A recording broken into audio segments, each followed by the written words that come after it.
Guys, we are back for community update number 4, and guess what? We're in person. We're here. We're live. We are live and we're ready to do it. Again, Spencer Peterson here with Daniel Tsai. We wore the same sort of jacket today. We knew we were going to be, kind of cohesion as a unit today. So the biggest thing is we're days away from the Toronto Major. We're super excited to be there, but we got a lot of great questions from you guys. Some good ones, some absolutely spicy ones, some ones we may not be able to touch, but the biggest thing is we want to hop into these and we want to give this information back to you guys. What do you think? I love it. I love what we're doing this time where we're taking in the fan questions. We do appreciate everyone that submitted. We read through them all. We're excited to answer a couple of them. We're not going to get to all of them today, but we do appreciate everyone that sent in questions. Let's start rolling through them. Let's do it. The biggest thing that everybody wants to know is champs, location, date, all that stuff. We saw a tweet from Merc, our own talent. We saw a tweet from Zombie Mamba talking about it. The world wants to know, where is champs? Where will it be? When will it be?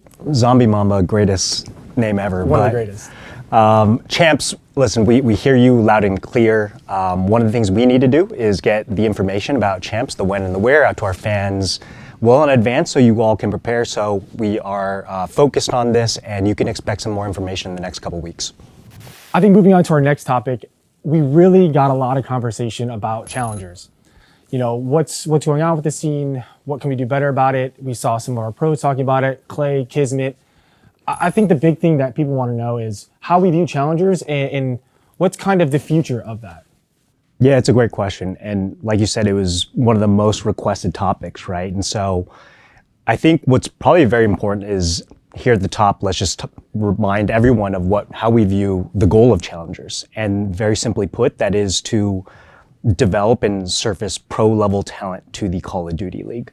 And we do so through several stages of competition, right? We have our Challenger Cups, our Challengers Elite program, and then now our Challengers Open LANs. So altogether, that is the way we make sure that we have pro-level talent at the Call of Duty League. Yeah, I think you hit on a few things there that are great. And I think the Cups, Elite, and a few of those things are what makes challengers great. And what are some things that we're thinking about doing better in the future, or things that we're really working on to make the product as a whole a lot better? Yeah, I mean, a little less product related, but equally important. I think one is communication, and getting the information about what the program is well in advance. So like this year, as an example, we didn't have full information on our Challenger Open LANs at the beginning of the season. That's something that we want to target for next year for sure, as well as where's finals and all that stuff.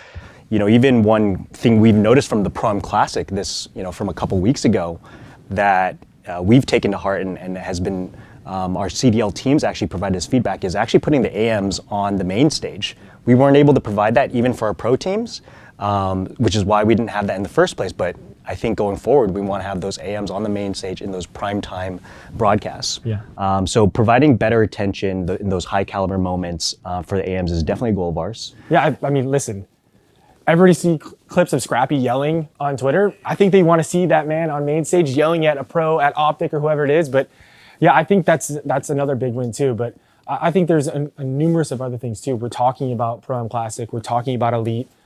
Those players get in the league, and I think it's goes without saying that it's a great program too. I mean, shouldn't we build on that?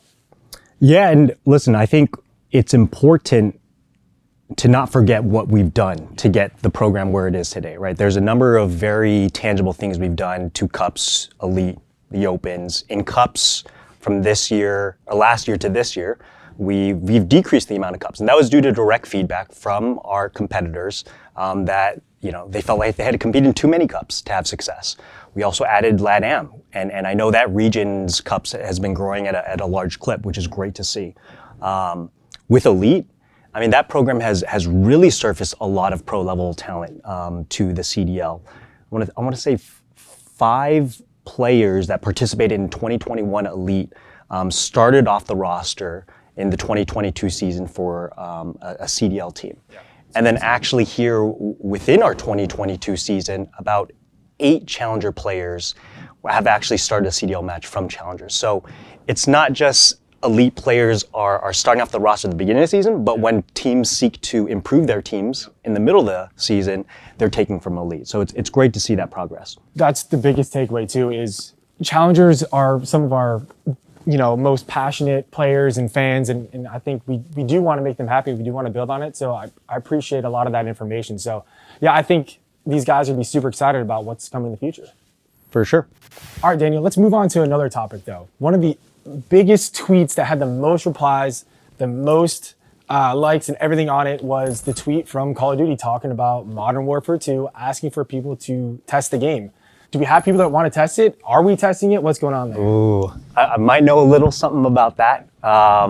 Glad to finally be able to talk about it, but a couple weeks ago, we did have a couple pros that were able to go test out the game at Infinity Ward's offices, which was exciting because, like we said in our first community update, one of our big goals is to be collaborating with our studios on how to deliver the most entertaining and competitive game as possible. So we were excited to do that a couple weeks ago.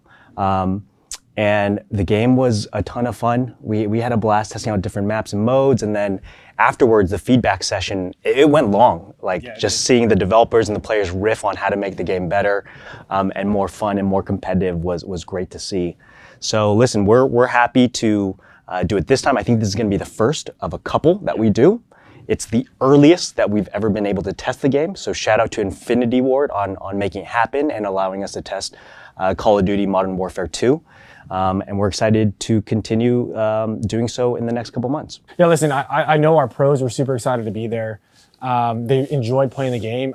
I enjoyed playing the game. I mean, they, couldn't kill me on the server, but, it was still a lot of fun.